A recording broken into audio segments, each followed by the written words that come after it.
नमस्कार, आप देख रहे हैं लोकोत्तर न्यूज। मैं हूं आपके साथ हर्षिता। आइए करते हैं खबरों से शुरुआत। मंगलवार से चैत्र नवरात्र शुरू हुए। हिंदू प्रतिपदा के नववर्ष का शुभारंभ हुआ, पर कोरोना लॉकडाउन के चलते मंदिर बंद रहे। भोपाल के भवानी चौक स्थित मंदिर में सुबह कुछ श्रद्धालुओं ने प्रोटोकॉल का पालन करते हुए पूजन किया। शहर में स्थित मां भवानी के मंदिर में चैत्र नवरात्र कर पूजन आरती प्रतिदिन होगी, लेकिन श्रद्धालुओं को प्रवेश नहीं मिल सकेगा। आमजनों की एंट्री को पूर्णतः बंद कर दिया है। चैत्र नवरात्र पर्व कोरोना संक्रमण को रोकने के लिए जिला प्रशासन द्वारा जिले में किए गए कड़े इंतजामों की भेंट चढ़ गया। चैत्र नवरात्र के पहले दिन पारंपरिक रूप से देवी मां का जलाभिषेक करने महिलाएं विजय काली माता मंदिर पर पहुंची। यहां बैरिकेडिंग होने के कारण उन्हें मायूस होना पड़ा। श्री पीताम्बरा मंदिर, रतनगढ़ वाली माता मंदिर, खैरी वाली माता मंदिर, शीतला माता मंदिर, रामगढ़ वाली माता सहित अन्य प्रमुख मंदिरों पर सन्नाटा पसरा रहा। वहीं बाजार में जिला प्रशासन की टीमें राउंड पर रहीं। कलेक्टर संजय कुमार, एसपी अमन सिंह राठौड़ ने पूजा स्थलों पर पहुंचकर वहां की स्थिति का जायजा लिया और जरूरी निर्देश दिए। जबलपुर में लॉकडाउन का पालन नहीं करने वाले दुकानदारों के खिलाफ पुलिस और जिला प्रशासन की कार्रवाई जारी है। उसी क्रम में जबलपुर के धनवंतरी नगर चौकी अंतर्गत एक मेंस पार्लर की दुकान पर कार्रवाई की गई। बताया जा रहा है कि राजू मेंस पार्लर द्वारा लॉकडाउन में अपनी दुकान खोलकर लोगों के बाल काटे जा रहे थे। धनवंतरी नगर चौकी प्रभारी ने पेट्रोलिंग के दौरान देखा कि राज मेंस पार्लर में भीड़ लगाकर बिना मास्क के लोगों के बाल काटे जा रहे थे, जिस पर कार्रवाई करते हुए 188 का मामला दर्ज किया गया है। वहीं दुकान संचालक द्वारा जिला कलेक्टर द्वारा दिए गए लॉकडाउन के आदेश की अवहेलना की जा रही थी, जिस पर धनवंतरी नगर चौकी प्रभारी दुकान संचालक के खिलाफ मामला दर्ज किया गया है। वहीं कोई व्यापारियों को कोविड-19 की गाइडलाइन के तहत छोड़ दिया गया, पर नियमों का उल्लंघन कर रहे फल सब्जी व्यापारियों पर भी चालानी कार्रवाई की गई।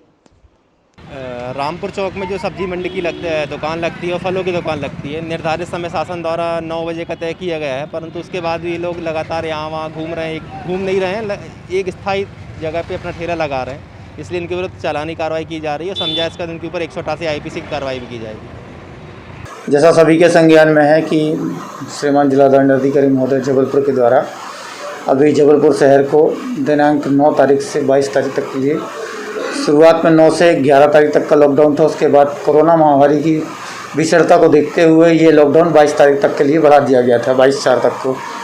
उसी अवधि में प्रोटोकॉल के तहत केवल किराना दुकानें 8 से लेकर 2 बजे तक खुलनी थी। फल और सब्जी की दुकानें सुबह 5 बजे से 9 बजे तक। उसके अतिरिक्त शेष सभी दुकानें बंद होनी हैं।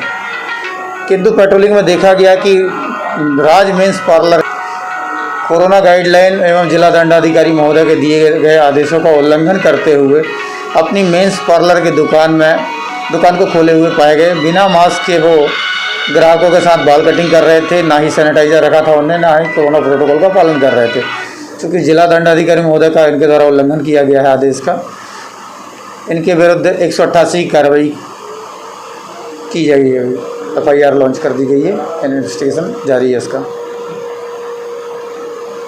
थांदला सिविल अस्पताल में संसाधनों की कमी को देखते हुए वर्ष प्रतिपदा नवरात्रि के प्रथम दिन GR इंफ्रा प्रोजेक्ट लिमिटेड के project manager Mangalesh Pandey, Baghel infra project के director Abhishek, manager Pawan Mishra, accounts manager Khetaram, HR manager Manoj Singh Bhati, construction manager Sitaram Pareek, doctor Devilal Meghwal ने स्थानीय शासकीय सिविल अस्पताल पहुंचकर 15 पलंग फोम बेडशीट के साथ 4 स्टैंड 15, 2 स्ट्रेचर ट्रॉली के साथ 2 स्क्रीन कॉटन, 2 टन के 5 AC छत पंखे 5, जिनकी अनुमानित लागत करीब 5 लाख आकी जा रही है, कंपनी की ओर से दान में दिए। वहीं भविष्य में डॉक्टर्स द्वारा मांग की गई वस्तुओं को उपलब्ध कराने की बात कही।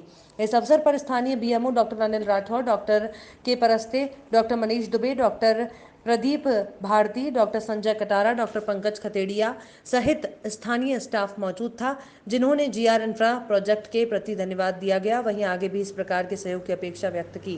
थांदला को मिले इन उपकरणों के लिए नगर की जनता की ओर से स्थानीय मीडिया के नगरीय पत्रकार अक्षय भट्ट, मनोज उपाध्याय, पवन नाहर, मनोज चतुर्वेदी, अविनाश गिरी, आत्माराम शर्मा, माणक जैन, जमील खान, नीलिमा डाबी आदि ने GR इंफ्रा प्रोजेक्ट के मैनेजिंग डायरेक्टर विनोद अग्रवाल और स्थानीय कर्मचारियों के प्रति धन्यवाद ज्ञापित किया। हमने PM साहब से, हमारे Manglesh Pandey sir project manager हैं, उनसे रिक्वेस्ट किया कि हॉस्पिटल के अंदर बहुत सारी चीज़ों की कमी है। हॉस्पिटल में जो पेशेंट आते हैं वो नीचे लेटते हैं, तो उनसे रिक्वेस्ट किया कि कम से कम 5 बेड हम हेल्प करें तो अच्छा रहेगा। तो सर ने रिक्वेस्ट करने के बाद सर ने बोला 5 क्यों, हम 15 बेड डोनेट करेंगे और पेशेंट के लिए 5 AC और 5 पंखे, 2 स्ट्रेचर, 15 बेड और 2 स्क्रीनिंग कर्टन यहाँ पे सर ने उपलब्ध करवाया है। भविष्य में भी जीआरएम प्रोजेक्ट द्वारा और हमारे कंपनी के एम्प्लॉय द्वारा यहाँ पे हम जो भी हमारे से सुविधा होगी वो हम उपलब्ध करवाएंगे हेडलाइन द्वारा। सबसे पहले मैं हॉस्पिटल परिवार की ओर से जेआर इंफ्रा प्रोजेक्ट को धन्यवाद देना चाहूँगा, जो आदिवासी बाहुल्य क्षेत्र में इतनी फैसिलिटी प्रोवाइड कर रहे हैं अस्पताल परिवार को। यहाँ पर वैसे भी काफ़ी चीज़ों की कमी महसूस कर रहे हैं हम लोग। भले हॉस्पिटल नया बन चुका है लेकिन अभी भी हमारे पास काफ़ी संसाधनों की कमी है। इन लोगों ने आज इस अस्पताल को 15 बेड और पंखे और 5 AC प्रोवाइड किए, जिससे हॉस्पिटल स्टाफ को काम करने में तथा पेशेंटों के लिए भी काफ़ी कारगर सिद्ध होगा। आगे भी हम इन लोगों से इसी प्रकार की उम्मीदें रखते हैं कि अस्पताल परिवार के लिए इस आदिवासी। खजुराहो सामुदायिक स्वास्थ्य केंद्र में block medical officer doctor Pankaj Rastogi ने कहा कि जिले की अन्य तहसीलों की अपेक्षाकृत राजनगर तहसील की स्थिति कुछ ज्यादा ही खराब है और यहां ज्यादा पेशेंट आ रहे हैं। शायद उसका कारण उन्होंने ये भी कहा कि खजुराहो जैसे पर्यटन स्थल में बाहर से आने वाले काफी बड़ी संख्या में लोग होते हैं, जिनकी वजह से भी हो सकता है कि वायरस ज़्यादा फैल रहा हो। वहीं आपने ये भी कहा कि कोविड-19 के टीकाकरण में भी लोग ज़्यादा रुचि नहीं ले रहे हैं, जो दुर्भाग्यपूर्ण है। आपने कहा कि आने वाले दिनों में और भी कुछ ग्रामीण क्षेत्रों में टीकाकरण का कार्य प्रारंभ करेंगे। 11 से 14 तक टीका महोत्सव के तहत अधिक से अधिक लोग टीकाकरण कराएं, इसके लिए प्रेरित किया जा रहा है। डॉक्टरों की छुट्टियां भी कैंसिल कर दी गई हैं, जिससे कि कांड का कार्य प्रभावित न हो और अधिक से अधिक लोगों को कोविड-19 का टीका लगाया जा सके। वहीं आपने कहा कि कुछ दिनों में फीवर क्लिनिक और कोविड केयर सेंटर भी खोले जाएंगे। राजनगर तहसील में एक प्रकार से देखा जाए तो कोरोना केस और तहसील से ज़्यादा है। रीजन जो भी हो, मेरी समझ में तो आता है कि यहाँ पर मूवमेंट ज़्यादा है, बाहरी लोग रोज आते हैं और जाते हैं। उस वजह से यहाँ की जनता, जिनका व्यापार ऐसा है ठहराव का कि उनको मिलना ही पड़ता है, हो सकता है वहाँ से आता हो, लेकिन अपने यहाँ क्षेत्र में इस समय 70 के आसपास मरीज हैं, एक्टिव मरीज 70 के आसपास। और दूसरी चीज़ है जो वैक्सीनेशन चल रहा है, उसमें हिस्सेदारी इतनी अच्छी नहीं है। ख़ासतौर से तो मैं कहूँगा कि खजुराहो लोकल के लोगों को कोई इंटरेस्ट नहीं आ रहा, ना वो आगे लगवा रहे हैं वैक्सीन। उसी उद्देश्य से हमारे प्रधानमंत्री और हमारे मुख्यमंत्री ने 4 दिन का महोत्सव मना रहे हैं टीकाकरण का, जिसमें कि ज़्यादा से ज़्यादा लोगों को टीका लग जाए। उसमें उन्होंने छुट्टियां तक कर्मचारियों कैंसिल कर दी। तो लगातार 3 छुट्टियां थी, तो छुट्टियां बंद करके उसमें टीकाकरण कार्य जारी रहेगा, जिससे ज़्यादा से ज़्यादा समुदाय को इसका फ़ायदा मिले। इसलिए ये महोत्सव मनाया जा रहा है। महोत्सव में जितनी अच्छी भागीदारी होना चाहिए उतनी अच्छी दिख नहीं रही है। हो सकता है कि अपने अभी क्षेत्र में लॉकडाउन चल रहा है, बसेस, ऑटो ये सब बंद है, इसलिए कम लोग आज संडे को आए हैं। मंडे से लॉकडाउन खुल जाएगा, हो सकता है मंडे, ट्यूसडे और वेडनेसडे 3 दिन। प्रदेश के बड़े शहरों में कोरोना संक्रमण की स्थिति लगातार भयावह होती जा रही है। भोपाल में मंगलवार को लॉकडाउन के बावजूद भी लोग बाहर घूमते नजर आए। मंगलवार को पूरे प्रदेश में 8,998 कोरोना पॉजिटिव मरीज मिले। यह आंकड़ा काफी अधिक है। प्रदेश में बढ़ते संक्रमण के आंकड़ों के बीच मुख्यमंत्री शिवराज सिंह चौहान ने लोगों से संयम रखने और सावधानी के साथ पारिवारिक स्तर पर त्योहार मनाने की अपील की। साथ ही सीएम ने कहा कि कोरोना की स्थिति संक्रमण बढ़ रहा है। बड़ी संख्या में भोपाल, इंदौर, जबलपुर, ग्वालियर में सक्रिय प्रकरण आ रहे हैं। हॉस्पिटलों में बिस्तर बढ़ाने का निरंतर प्रयास किया जा रहा है। दिल्ली में भी बात की थी। भोपाल एम्स में खाली बेड कोविड-19 उपयोग हो, इसको लेकर भोपाल में आरकेडीएफ और पीपुल्स मेडिकल कॉलेज में बेड बढ़ाए गए हैं। इंदौर में इंडेक्स कॉलेज में भी बेड बढ़ाए गए हैं। 9 अप्रैल तक सरकारी हॉस्पिटलों में 17,482 बेड, निजी हॉस्पिटलों में 13,250, कुल 30,742 बेड थे। निरंतर प्रयास के बाद अब सरकारी में 19,410 और निजी में 17,036, यानी अब कुल बिस्तरों की संख्या 36,446 है। पिछले 5 दिन में 5,000 से ज्यादा बेड बढ़ाए गए। ये संयम रखने का समय है और सबको साथ मिलकर चलने का समय है। और इसलिए मोहल्लावासी, जिम्मेदार नागरिक, कॉलोनी के लोग, रहवासी संघ, अलग अलग जितने संगठन हैं, मैं कल से अभियान शुरू कर रहा हूं, सब संगठनों से बात करूंगा अलग अलग। अब कोविड केयर सेंटर चलाने के लिए मैं स्वयंसेवी संस्थाओं को भी अपील करूंगा कि वो आए कोविड केयर सेंटर चलाएं, जहाँ बहुत ज़्यादा कुछ नहीं लगना है, किट रहेगा। और एकदम जिनके लक्षण नहीं है, ऐसे पेशेंट्स अगर घर में होम आइसोलेट नहीं हो सके तो वहाँ रह लें। पब्लिक पार्टिसिपेशन चाहिए। इसका अर्थ ये नहीं कि प्रशासन काम नहीं करेगा, जी जान लगा देंगे, जब तक सांस है तब तक मैं काम करूंगा,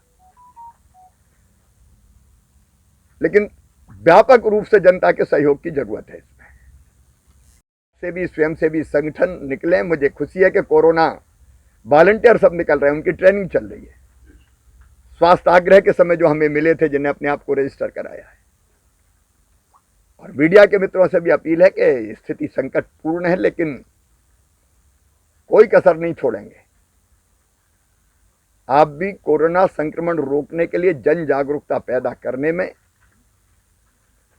और जनता में विश्वास बनाए रखने में कृपया करके सहयोग कीजिए। सर ममता बनर्जी मस्करे लोग अपनी खबर देते रहते हैं, आप लोग उसका खंडन करते रहते हैं। खबर तो ऐसी सच तो कुछ भी नहीं है इसके अंदर। ये पैंडेमिक चल रहा है, कोविड का पीक चल रहा है, जहाँ पे हर ज़िले के सबसे सीरियस पेशेंट आते हैं। कुछ ब्रॉड डेड आते हैं, कुछ 2-4 घंटे के अंदर ख़त्म हो जाते हैं, कुछ 12-24 घंटे में ख़त्म हो जाते हैं। तो कोविड-19 की बीमारी में जो कोमॉर्बिड पेशेंट्स हैं और काफ़ी सीरियस अवस्था में जो लोग आते हैं, वो 1 घंटे से अगले 24-48 घंटे के अंदर हम हमारी सारी कोशिशों के बावजूद भी बचा नहीं पाते।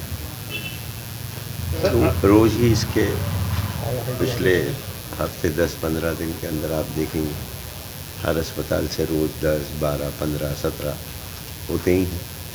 मेरा अस्पताल चूँकि 1-1.25 साल से कोरोना में काम कर रहा है, यहाँ कुछ ज़्यादा होती है, लेकिन इसका मतलब ये थोड़ी कि 34 हो गई कि 50 हो गई।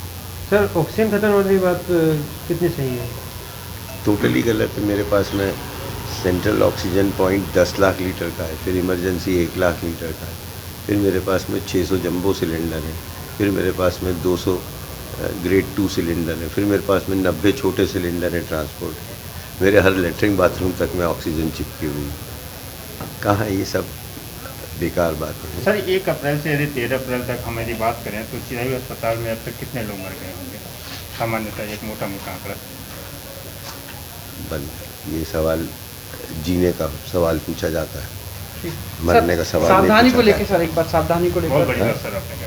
क्या जीने की बात की जाती है। सर सावधानी को लेकर क्या रहेंगे कि आपने देखा है स्थिति? क्या चीज़? सावधानी क्योंकि कोरोना को लेकर सबसे पहले भोपाल में इलाज आपके अस्पताल ने करना शुरू किया था। आज कोरोना पूरी तरह से एक सेकंड फेज आ चुका है, संक्रमण बहुत दायरा बढ़ चुका है, एक नई चुनौती भोपाल के सामने आई है। ऐसे में भोपाल वासियों को आप अपनी तरफ से क्या संदेश देना चाहते हैं?